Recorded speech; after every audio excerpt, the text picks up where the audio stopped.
کو جو ہے وہ پیٹرول کے کہتے ہیں ہم نے بنیان پہن کے کاروبار کیا تھا، ہم جناب 50 پہ سفر کرتے تھے، تم کو کس بات کی گاڑی چاہیے؟ بس گھر کے نیچے سے تو بس جاتی ہے.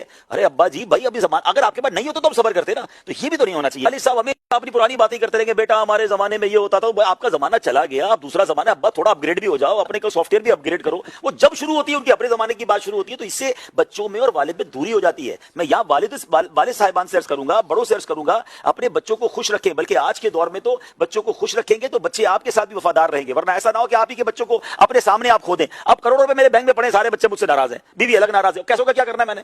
بھائی انہی کے لیے تو کمایا تھا نا، تو خرچ بھی تو کریں. بعض والدین تو زیادتی کی یہ انتہا ہے کہ اس کی شادی ہو گئی ہے مگر وہ اپنی بیوی پر بھی باپ سے پوچھے بغیر 1 روپیہ خرچ نہیں کر سکتا. وہ جیب میں چھپا کے مٹھائی لا رہا ہے. یا اللہ بھائی اب بیوی لایا تو مٹھائی تو کھلائے گا نا اس کو. وہ ماں کہہ رہی مٹھائی کیوں لے کر آئے گا اس کے لیے؟ تمہارے ابا تو کبھی نہیں لاتے تھے ہمارے لیے.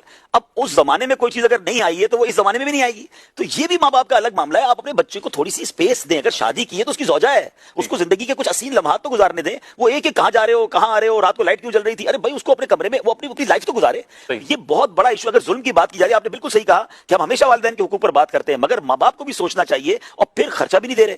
اب شادی کر کے کہاں، اچھا کیونکہ بعض اوقات بزنس سانجھا ہوتا ہے. اچھا نوکری کر کے آگے نا بیٹا تو چلو اپنی تنخواہ میں سے نکال کے بیوی کو دے دے گا. اب جب سارا بزنس ایک ہی ہے اور ابا سے پیسے لینے ہیں تو اس کو شادی کے بعد بھی آپ نے مانگنے والا رکھا ہے. کوئی فکس اماؤنٹ تو کر دیں.